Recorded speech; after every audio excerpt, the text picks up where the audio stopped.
Student, welcome to Aaradhya classes. Chapter number 8 આપણે start કર્યું હતું ગઈકાલે. પ્રારંભિક માહિતી બધી મેળવી લીધી. 2-4 વૈજ્ઞાનિકોના નામ જનીન વિદ્યાના પિતા જો પૂછવામાં આવે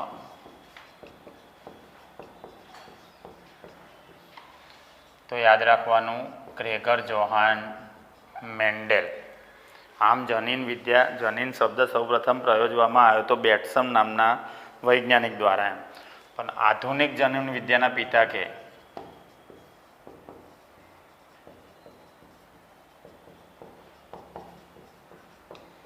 તો બેટ્સન. અને પ્રાયોગિક જનીન વિદ્યાના પિતા તરીકે પૂછવામાં આવા પ્રશ્ન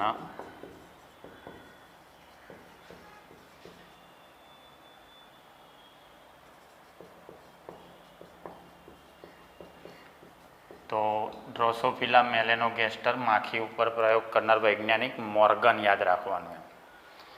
અને એક વૈજ્ઞાનિક આપણા બુકમાં નથી ઉલ્લેખ, જૈવ રસાયણ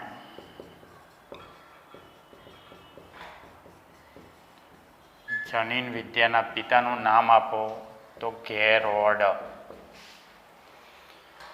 આટલા 4 વૈજ્ઞાનિકો ખાસ યાદ રાખવાના. ફાધર ઓફ ધ જીનેટિક્સ સીધું પૂછવામાં આવે, જનીન વિદ્યાના પિતાનું નામ આપો એમ પૂછવામાં આવે તો મેન્ડેલ.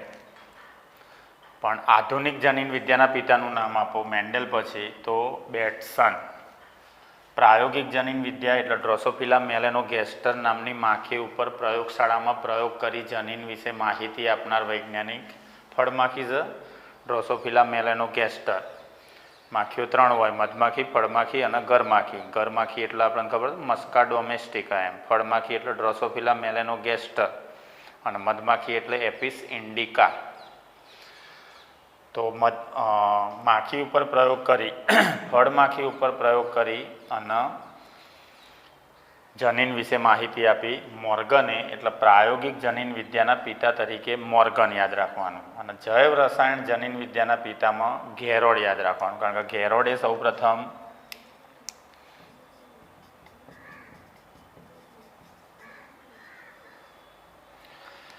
સૌપ્રથમ ચયાપચયની ખામી શોધી એમ.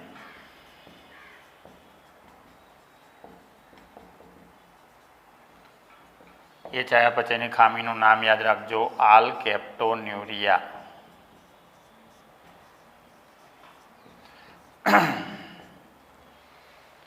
આલ્કેપ્ટોન્યુરિયા નામની ચયાપચયની ખામીના શોધક ગેરોડ. આલ્કેપ્ટોન્યુરિયા આનું લક્ષણ વિચિત્ર આવે, બ્લેક યુરિન ડિઝીઝ કહેવાય એમ, શ્યામ વર્ણ મૂત્ર રોગ.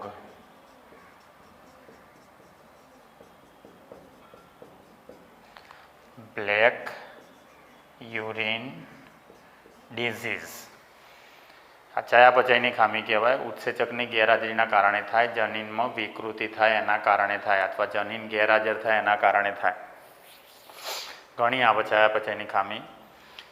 આવશે આપણે ચેપ્ટરના એન્ડિંગમાં ફિનાઇલ કીટોન્યુરિયા, આલ્કેપ્ટોન્યુરિયા, અવર્ણતા. આવી 3 મુખ્ય ચયાપચયની ખામીઓ હોય. ચયાપચયની ખામી શબ્દ આવે ને એટલે હંમેશા યાદ રાખવાનું એ ઉત્સેચકની ગેરહાજરીના કારણે થાય. તો શ્યામ વર્ણ મૂત્ર રોગ, આવી વ્યક્તિ જ્યારે મૂત્ર ત્યાગ કરે ને ત્યારે એનું મૂત્ર લગભગ 5 થી 10 મિનિટ હવાના સંપર્કમાં આવે એટલે મૂત્ર બ્લેક થઈ જાય એમ. એટલે એને બ્લેક યુરિન ડિઝીઝ તરીકે ઓળખવામાં આવે, શ્યામ વર્ણ મૂત્ર રોગ તરીકે ઓળખવામાં આવે. આલ્કેપ્ટોન્યુરિયા એનું અન્ય નામ. તો આ ચયાપચયની ખામી સૌપ્રથમ શોધવામાં આવી હતી ગેરોડ દ્વારા એમ. એટલે ગેરોડના જૈવ રસાયણ જનીન વિદ્યાના પિતા તરીકે ઓળખવામાં આવે. નીટમાં મોસ્ટ આઈએમપી પ્રશ્ન આવે. સૌપ્રથમ ચયાપચયની ખામી કયા વૈજ્ઞાનિક દ્વારા શોધવામાં આવી, એ ખામીનું નામ, એ ખામીના અન્ય નામ એમ. તો જવાબ રહેશે સૌપ્રથમ ચયાપચયની ખામી ગેરોડ નામના વૈજ્ઞાનિક દ્વારા શોધવામાં આવી. ચયાપચય ખામીનું નામ થયું આલ્કેપ્ટોન્યુરિયા, જે ઉત્સેચકની ગેરહાજરીના કારણે થાય. લક્ષણ આ વ્યક્તિ જ્યારે મૂત્ર ત્યાગ કરે ત્યારે એનું મૂત્ર હવાના સંપર્કમાં આવતા કાળું બળી જાય, એટલે એને શ્યામ વર્ણ મૂત્ર રોગ તરીકે ઓળખવામાં આવે અથવા બ્લેક યુરિન ડિઝીઝ તરીકે ઓળખવામાં આવે છે. તો આ 4 સાયન્ટિસ્ટ ખાસ યાદ રાખવાના ચેપ્ટરની અંદર.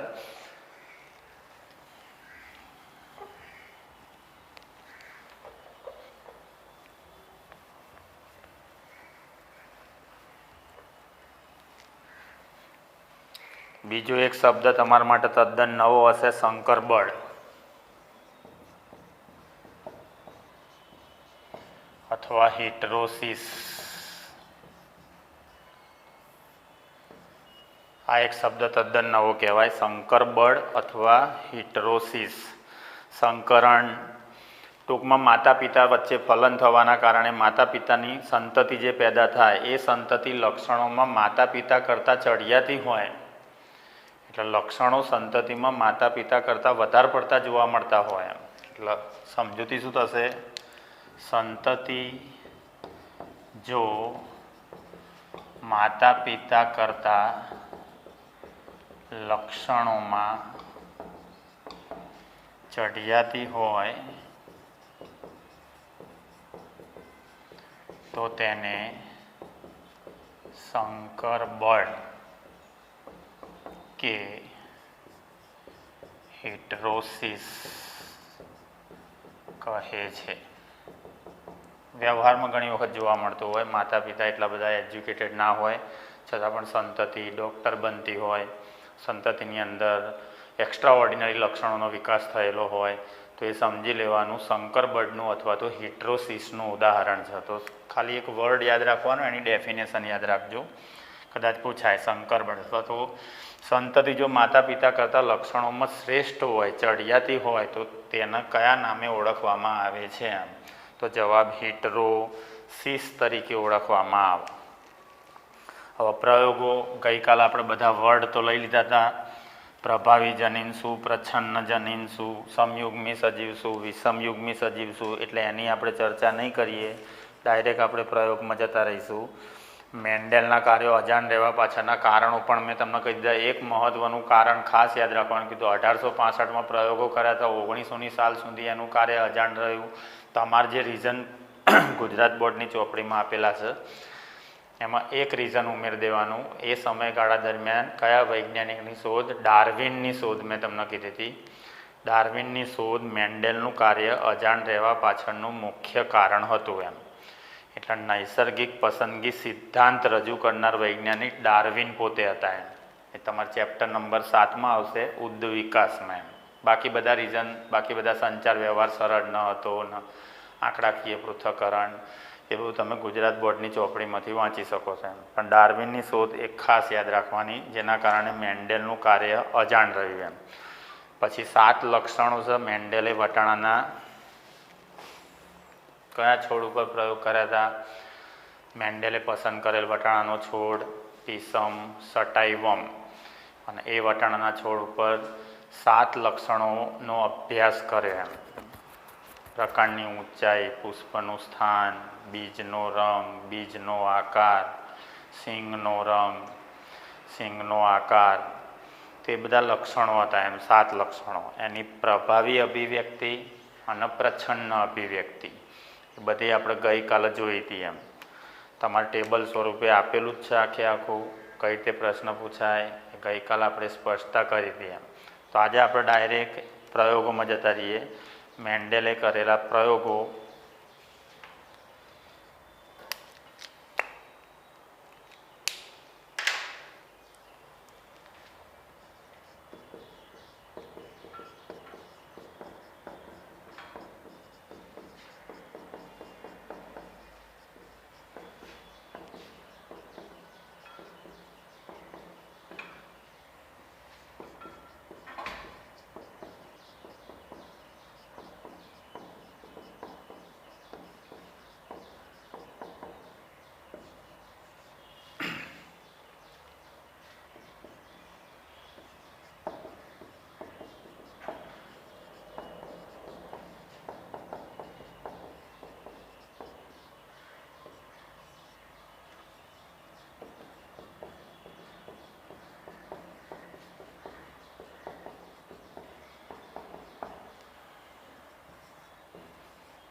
ચોપડો એક તમારે બનાવી દેવાનો નીટનો કમ્પ્લીટ, ચેપ્ટર નંબર 5થી ચાલુ કરવાનું. ખ્યાલ આવ્યો? જે પ્રમાણે હું લખું છું એ પ્રમાણે આખું બેઠું ઉતારી દેવાનું, આખું ચેપ્ટર આવી જશે, MCQ બી આવી જશે. એક સેપરેટ ચોપડો જોઈએ, ખ્યાલ આવ્યો? ફૂલ પેજનો. તો આ પ્રયોગના આધારે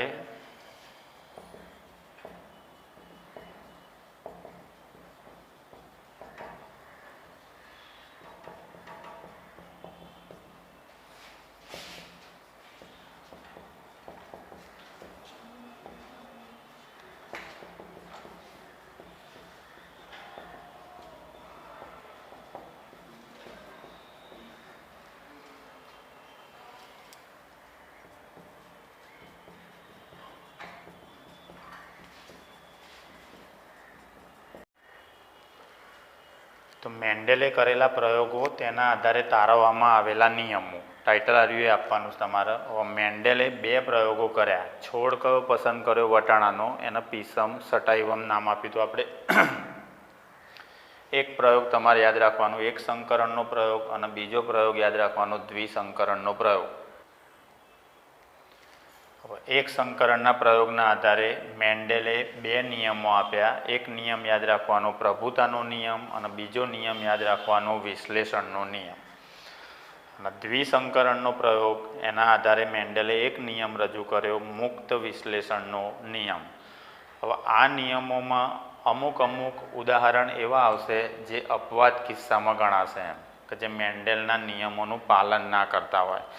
એક મેન્ડેલનો કયો નિયમ બધા જ કિસ્સામાં સનાતન સત્ય છે, એમ તો આ એક નિયમ તમારે યાદ રાખવાનો, વિશ્લેષણનો નિયમ.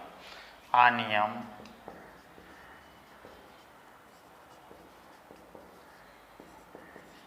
બધા જ કિસ્સાઓમાં સનાતન સત્ય છે. બાકીનું મુક્ત વિશ્લેષણના નિયમમાં પણ અપવાદ આવશે, અને પ્રભુતાના નિયમમાં પણ કેટલાક ઉદાહરણો અપવાદ તરીકે આવશે, એમ કે સહપ્રભાવિતા અને અપૂર્ણ પ્રભુતા એ 2 પ્રભુતાના નિયમનું પાલન નહીં કરે. એમ પ્રભુતાનો નિયમ એટલે 2 જનીનો જ્યારે હાજર હોય, એક પ્રભાવી હોય, એક પ્રચ્છન્ન હોય, ત્યારે એક વ્યક્ત થાય અને એક અવ્યક્ત રહે. એમ જે વ્યક્ત થયું, જેણે કાર્ય કર્યું, જેણે લક્ષણ દર્શાવ્યું, એ પ્રભાવી જનીન કહેવાય. જે અવ્યક્ત રહે એના પ્રચ્છન્ન જનીન તરીકે ઓળખવામાં આવે. તે પ્રભુતાનો નિયમ કહેવાય. પણ એમાં 2 અપવાદ આવશે. યાદ તો રાખી લેજો અત્યારથી કે પ્રભુતાના નિયમના અપવાદ જણાવો. એમ તો એક અપૂર્ણ પ્રભુતા, સ્નેપડ્રેગન ઉદાહરણ એનું, અને બીજા નંબરમાં સહપ્રભાવિતા. એટલે ટોટલ નિયમ મેન્ડેલે જે બી પ્રયોગો કર્યા એ પ્રયોગોની અંદર મૂળભૂત 3 નિયમો આવશે: પ્રભુતાનો નિયમ, વિશ્લેષણનો નિયમ અને મુક્ત વિશ્લેષણનો નિયમ. અને આ નિયમોમાંથી સનાતન સત્ય એક પણ ઉદાહરણ એવું અપવાદ નહીં હોય, એમ કે જે વિશ્લેષણના નિયમનું પાલન ના કરતું હોય. બધામાં વિશ્લેષણનો નિયમ લાગુ પડશે. શું છે વિશ્લેષણનો નિયમ? એ એક સંકરણનો પ્રયોગ ભણ્યા પછી આપણે લઈશું 3 નિયમો. પણ આ એક પ્રશ્ન આઈએમપી, મેન્ડેલે રજૂ કરેલા વિવિધ નિયમો પૈકી કયો નિયમ બધા જ કિસ્સામાં સાચો છે? તો વિશ્લેષણનો નિયમ. હવે આપણે એક પ્રયોગ એનો વારાફરતી લઈએ. પહેલાં આપણે લઈએ એક સંકરણનો પ્રયોગ. તો બોલો, એક સંકરણના પ્રયોગમાં વ્યાખ્યા શું થાય? એક સંકરણના પ્રયોગની ગુજરાત બોર્ડ પ્રમાણે આપણી ચોપડીમાં લખ્યું એ પ્રમાણે એક સંકરણનો પ્રયોગ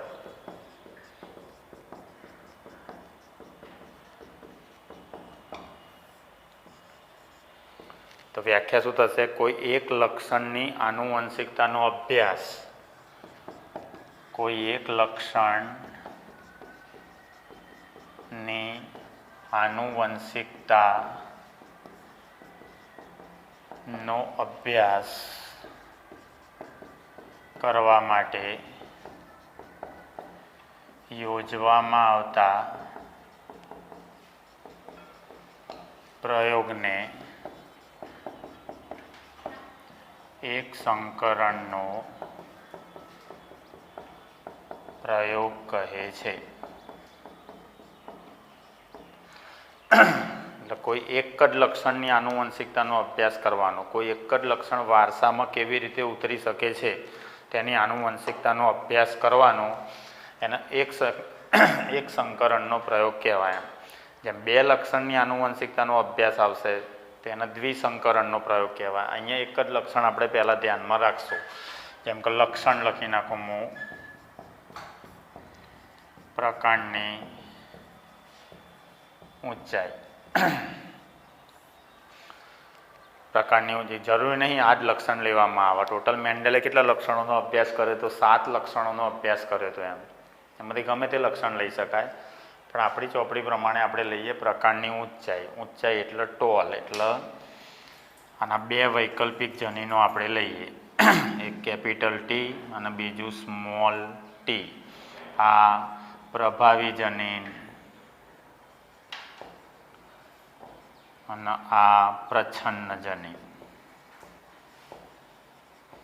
ગઈકાલ મેં કીધું હતું જનીનો હંમેશા જોડમાં હોય, જનીનો જોડીમાં ગોઠવાયેલા હોય. એટલે સજીવ જનીનોના આધારે સજીવ ક્યાં ચાલે છે, સજીવ જનીનોના આધારે 3 પ્રકારનો થયો એમ. એટલે વટાણાના છોડ 3 પ્રકારના થયા. જનીનો જોડમાં હોય એનો મતલબ capital T, small T, small T. શું કહીશું? આ 3 સજીવોના અલગ અલગ નામ આપવા હોય તો કેપિટલ ટી લઈએ આપણે તો સમયુગ્મી, શુદ્ધ, પ્રભાવી છોડ અથવા તો સજીવ.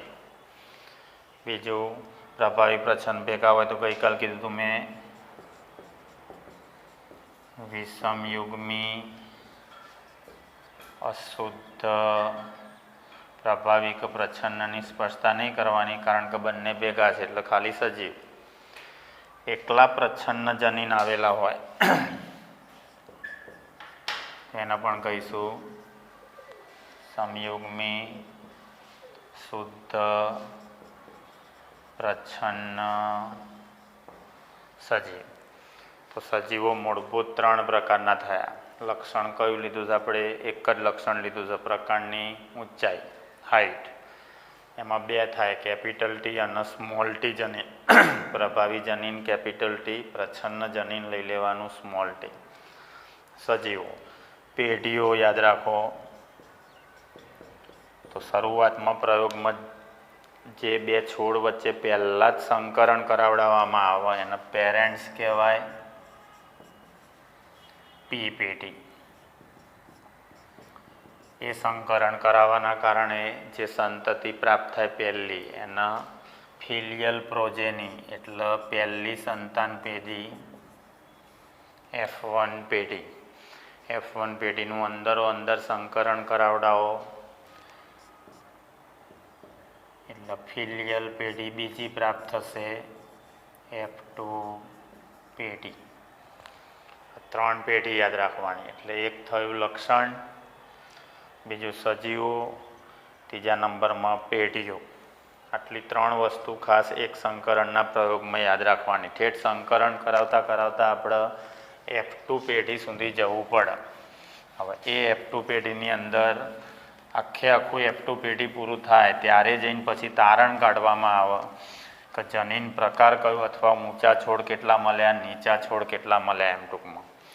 એટલે મેન્ડેલે એક તો ઇમેસ્ક્યુલેશન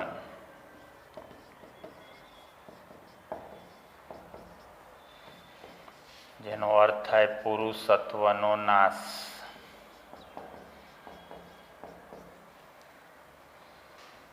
જેવી પદ્ધતિનો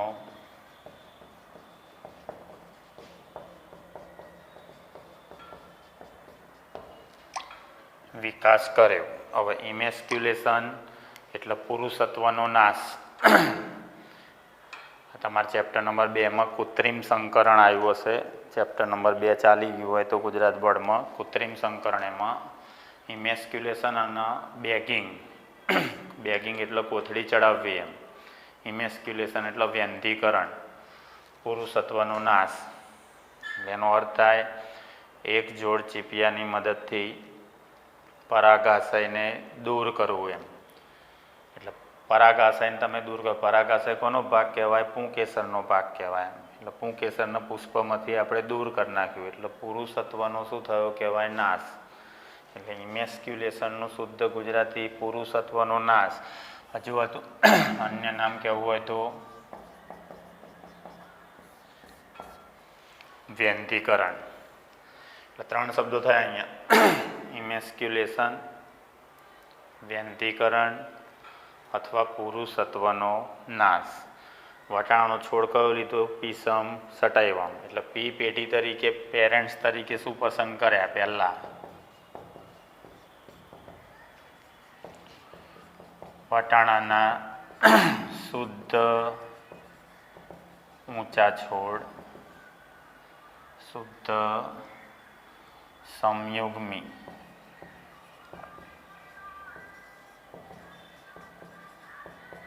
ઊંચા છોડ, એનો ક્રોસ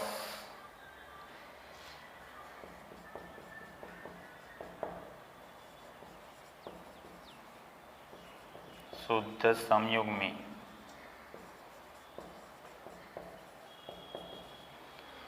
નીચા છોડ સાથે કર્યું. આ પેરેન્ટ્સ હતા એમ, પી પેઢી એમ. સંકરણમાં જે શરૂઆતમાં તો જનીન બંધારણ શું થશે? બોલો. શુદ્ધ સંયુગ્મી ઊંચા છોડ, શુદ્ધ સંયુગ્મી નીચા છોડ. જનીનો જોડમાં હોય. હવે આ બે વચ્ચે ક્રોસ કર્યું. આમના દ્વારા શું ઉત્પન્ન થશે? જન્યુ. જન્યુ ઉત્પન્ન થાય. જનીનો જોડમાં હોય પણ જ્યારે જન્યુ સર્જન થતું હોય ત્યારે અર્ધીકરણ થાય. એટલે જોડમાં રહેલા જન્યુઓ એકબીજાથી છૂટા પડે એમ. એટલે આનો જન્યુ એક જ લઈ લેવાનો. જન્યુની અંદર એક જ જનીન દાખલ થાય. આના જન્યુનું પણ એક જ જનીન દાખલ થાય. એ બે વચ્ચે ફલન. તો કેપિટલ ટી અને સ્મોલ ટી જનીન બંધારણ ધરાવતી ફિલિયલ પ્રોજેની એક મલ, જેને F1 પેઢી તરીકે ઓળખવામાં આવે. લક્ષણ શું થશે આનું?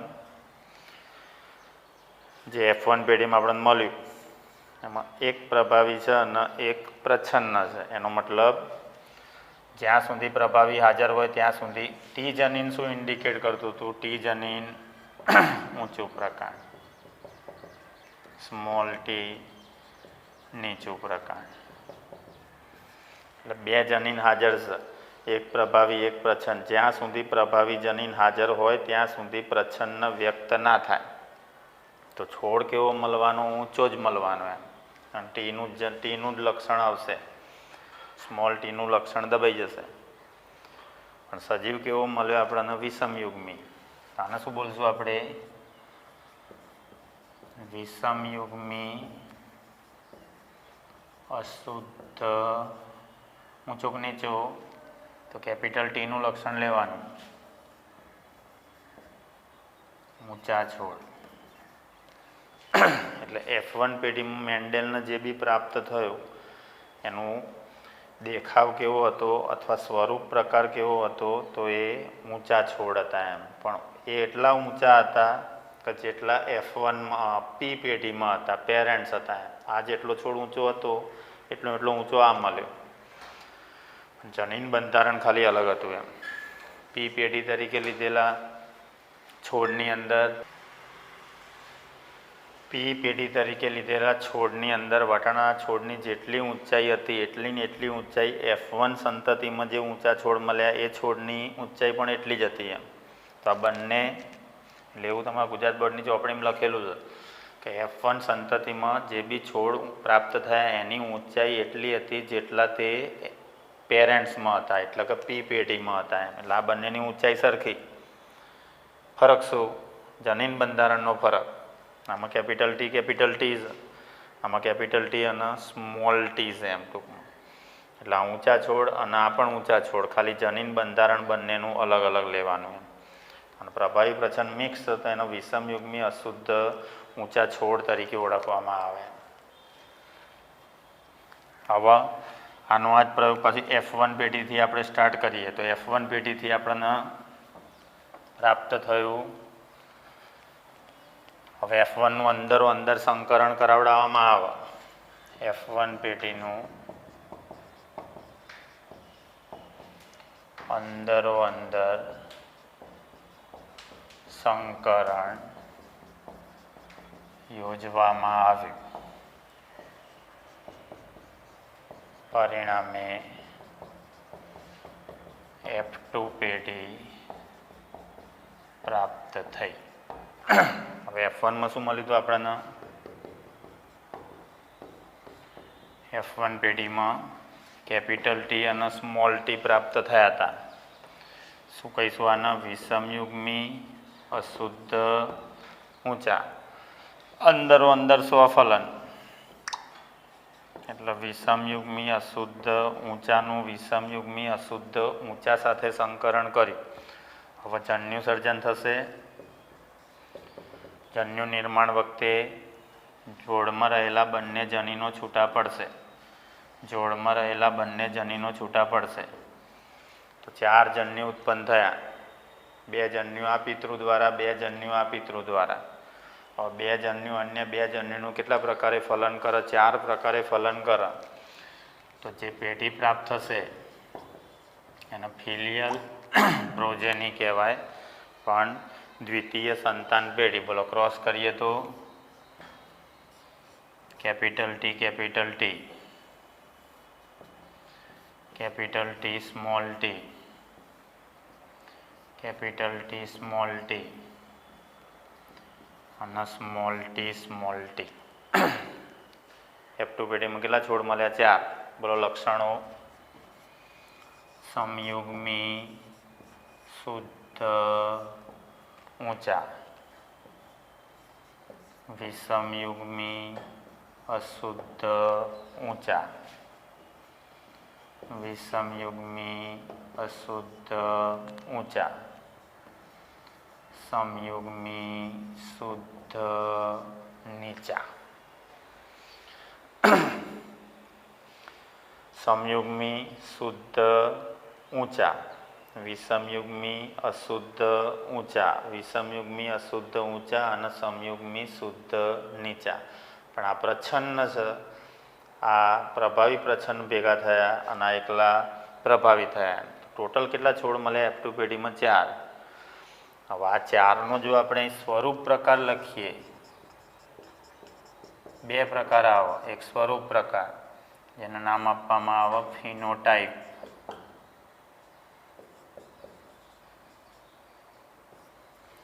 અને બીજો જનીન પ્રકાર જેનું નામ આપવામાં આવે જીનોટાઇપ. પાછા નીટમાં IMP એક સંકરણના પ્રયોગનો ફિનોટાઇપ એટલે ફિઝિકલ દેખાવ, કેવું સ્વરૂપ છે એમ ટૂંકમાં. કેટલા છોડ મળ્યા? 4. 4માંથી દેખાવ કેવો છે? 3 છોડનો દેખાવ કેવો છે? ઊંચા. 1 છોડનો દેખાવ નીચો છે એમ.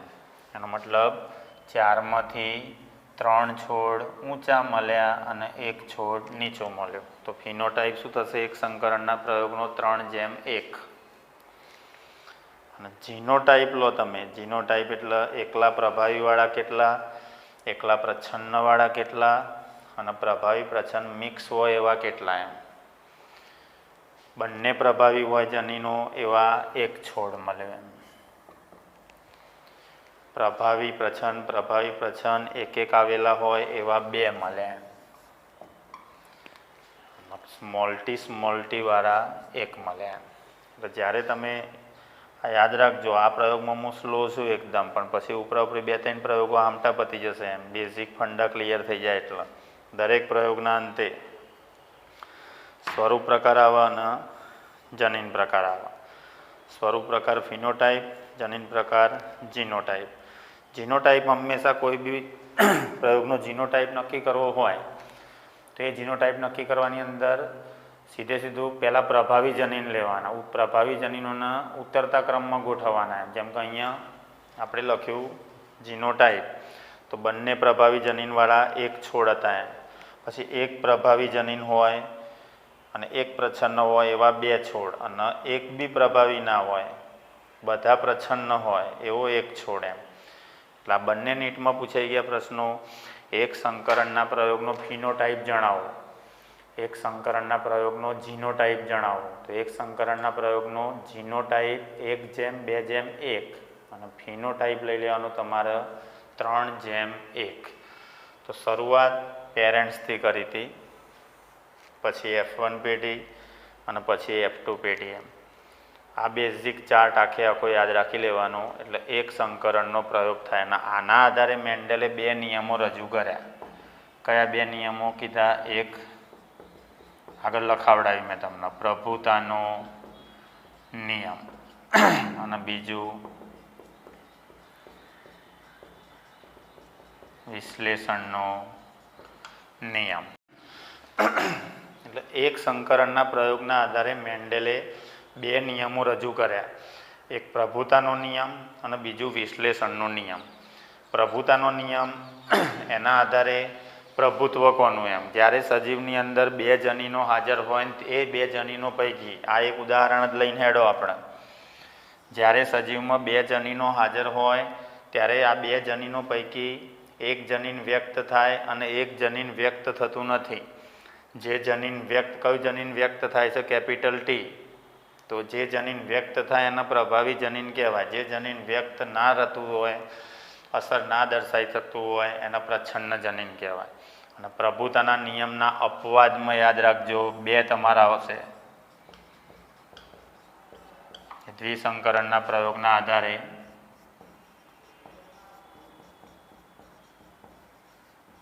એક અપૂર્ણ પ્રભુતા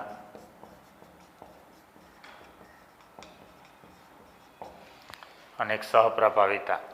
એટલે પ્રભુતાના નિયમના અપવાદ જણાવો. તો 2 અપવાદ યાદ રાખજો, એક અપૂર્ણ પ્રભુતા અને બીજું સહપ્રભાવિતા. બીજો નિયમ વિશ્લેષણનો નિયમ. વિશ્લેષણ એટલે છૂટા પડવું, એકબીજાથી જુદા પડવું. એમ એટલે જ્યારે કોઈ સજીવની અંદર 2 જનીનો જોડમાં ગોઠવાયેલા હોય ત્યારે એ સાથે સાથે લક્ષણો વ્યક્ત કરતા હોય, પરંતુ જ્યારે એ સજીવ દ્વારા જન્યુ ઉત્પન્ન થાય, એમાં પણ આ જ ઉદાહરણ પકડો, જ્યારે કોઈ સજીવમાં કોઈ લક્ષણ માટે 2 જનીનો હાજર હોય ત્યારે સાથે સાથે રહેતા હોય, પણ જ્યારે એના દ્વારા જન્યુ ઉત્પન્ન થાય ત્યારે બંને જોડીમાં રહેલા જનીનો એકબીજાથી છૂટા પડે. અને 2 જોડીમાં રહેલા જનીનો જે છે એકબીજાથી છૂટા પડ્યા અને 2 પૈકી કોઈ એક જ જન્યુમાં દાખલ થાય. જેમ કે આ જન્યુમાં કયું આવ્યું? Capital T. અને આ જન્યુમાં કયું આવ્યું? Small t. એમ એટલે જન્યુની અંદર જનીન જોડીમાં ના હોય.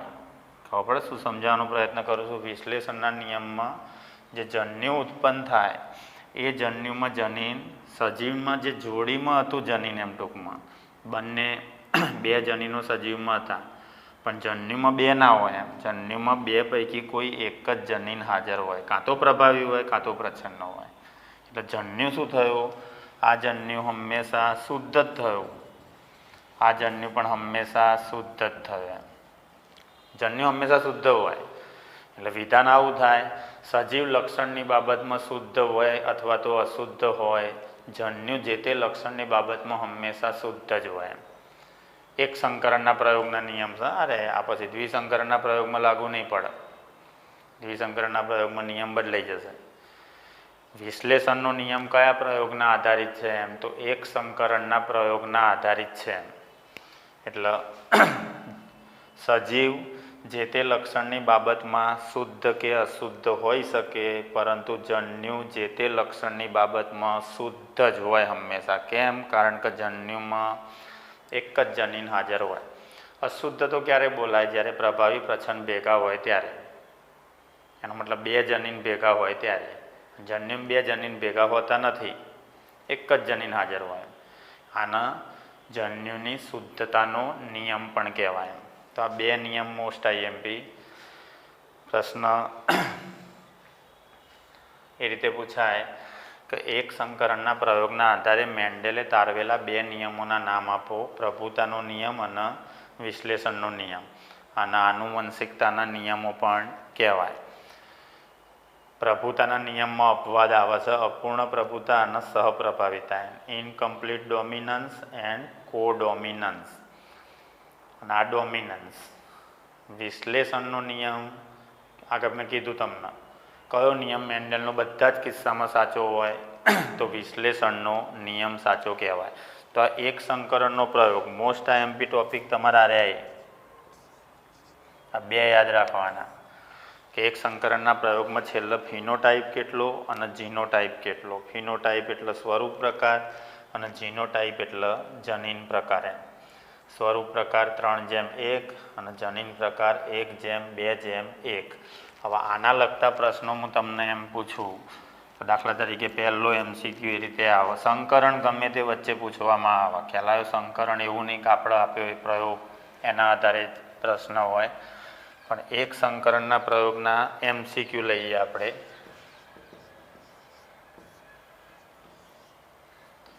એક સંકરણ પ્રયોગના આધારે MCQ. હવે એક સંકરણના પ્રયોગનો MCQ દાખલા તરીકે એમ બનાવવામાં આવે, એક સંકરણના પ્રયોગને ધ્યાનમાં રાખી જો શુદ્ધ સમયુગ્મી નીચા છોડનું સંકરણ વિષમયુગ્મી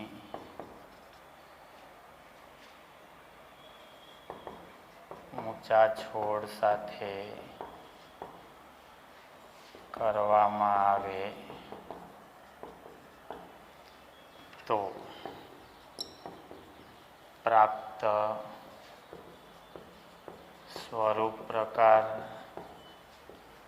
અને જનીન પ્રકાર જણાવો. આ ક્વેશ્ચન છે. એક સંકરણના પ્રયોગનો જ ફંડા તમારે યાદ રાખવાનો છે. શુદ્ધ સમયુગ્મી નીચા છોડનું સંકરણ વિષમ. આમાં તમારે એવું જરૂર નહીં, સ્પષ્ટતા નહીં કરી એમ કે F2 પેઢી સુધી જવાનું, એવું નહીં. જે બે વચ્ચે સંકરણ કરવામાં આવે છે એ બે સંકરિત પિતૃઓનું બંધારણ અહીંયા આગળ આડકતરી રીતે આપી દીધું છે. બોલો, એક શું આપ્યું? શુદ્ધ સમયુગ્મી નીચા. સોલ્યુશન આનું આવશે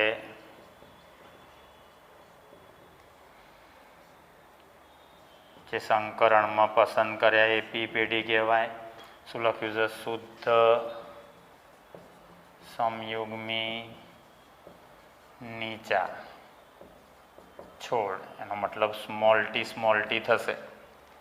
ક્રોસ વિષમયુગ્મી ઊંચા છોડ.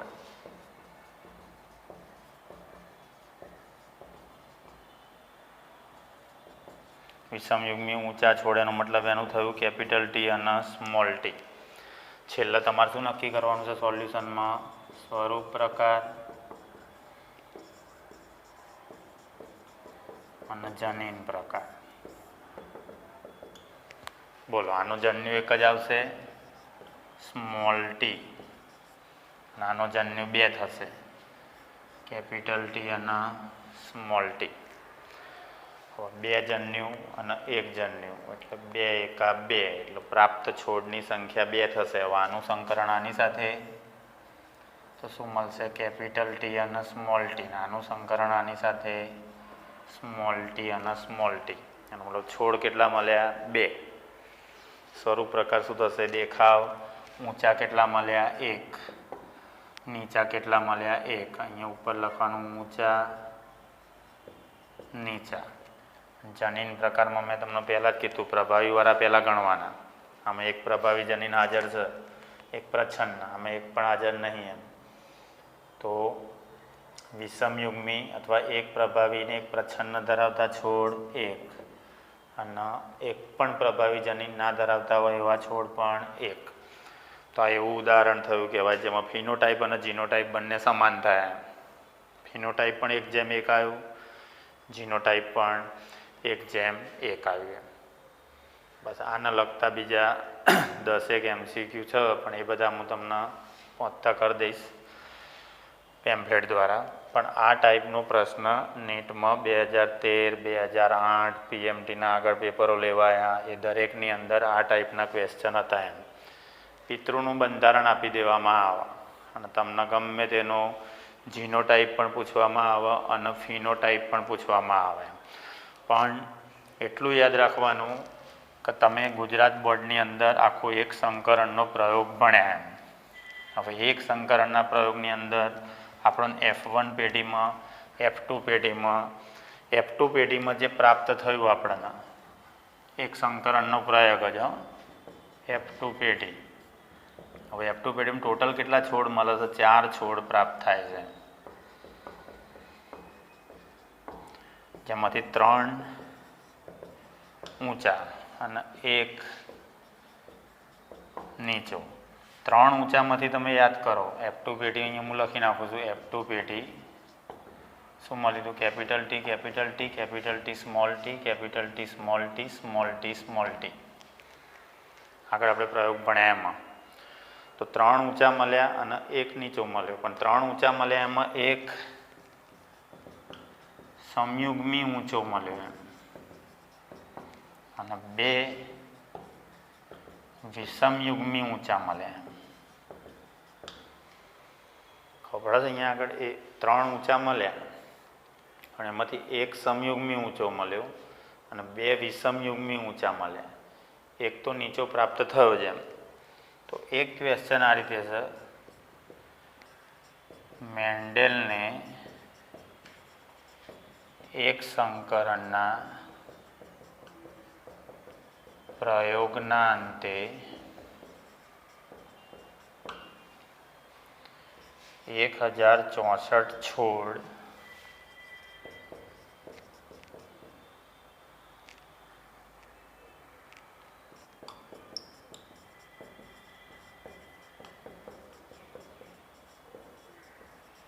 F2 પેઢીમાં પ્રાપ્ત થયા. આ છોડ પૈકી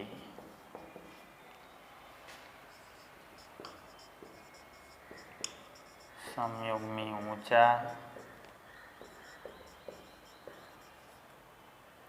સંયુગ્મી નીચા અને વિષમયુગ્મી ઊંચા છોડની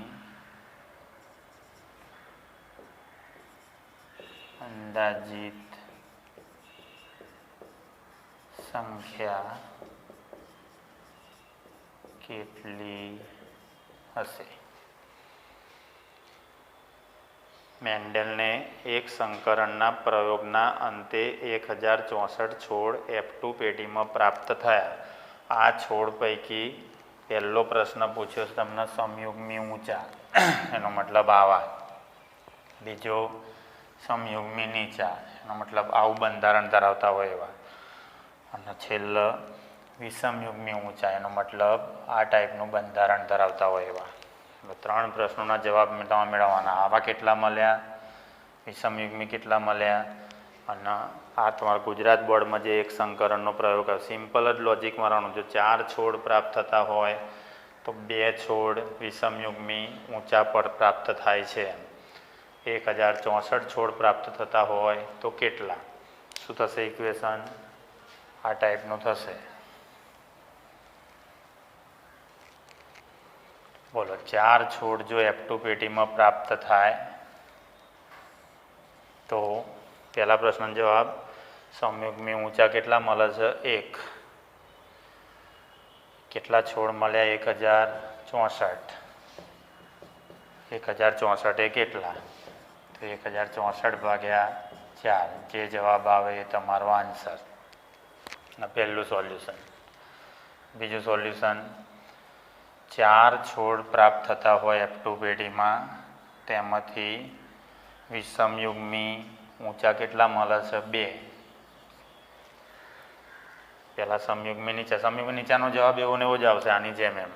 કારણ કે 4 એ 1 તો 1064 એ કેટલા? આમાં પણ 4 એ 1 આવા. તો 1064 એ કેટલા? એ જે જવાબ આવે તમારો 1064/4. જાતે ભાગાકાર કરીને લખી નાખજો. અને ત્રીજો જવાબ શું થશે? ત્રીજો જવાબ સેટ કરવો હોય તો ત્રીજા જવાબની અંદર 4 છોડ પ્રાપ્ત થાય F2 પેટીમાં, એમાંથી 2 મળે છે વિષમયુગ્મી ઊંચા. તો 1064 એ કેટલા વિષમયુગ્મી ઊંચા મળશે એ જે જવાબ આવે એ તમારો આન્સર. ખ્યાલ આવ્યો? તો આ ટાઈપનો પ્રશ્ન. એવું જરૂરી નથી આ જ આંકડો પકડી રાખો, ગમે તે આંકડો પકડી રાખો. આપણે એટલું યાદ રાખવાનું કે 1:2:1 પ્રમાણમાં પ્રાપ્ત થાય. 4:1 સમયુગ્મી ઊંચા મળે, 4:1 સમયુગ્મી નીચા મળે અને 4:2 વિષમયુગ્મી ઊંચા પ્રાપ્ત થાય. તો આ એક સંકરણના પ્રયોગના બધા જ પ્રશ્નો તમારે થયા. હા, અપવાદ કેસ યાદ રાખજો ખાલી. જનીન પ્રભુતાનો નિયમ એકમાત્ર અપવાદ છે. એમ ટૂંકમાં પ્રભુતાના નિયમના અપવાદ મેં તમને 2 કીધા. એમ એક અપૂર્ણ પ્રભુતા કીધું હતું અને બીજું સહપ્રભાવિતા કીધું હતું. એમ બાકી કયો નિયમ મેન્ડેલમાં બધા જ કિસ્સામાં સાચો છે તો યાદ રાખવાનું વિશ્લેષણનો નિયમ. એનો અપવાદ એક બી નહીં આવે. મુક્ત વિશ્લેષણનો નિયમમાં પણ અપવાદ આવશે અને પ્રભુતાના નિયમમાં પણ અપવાદ આવશે. એમ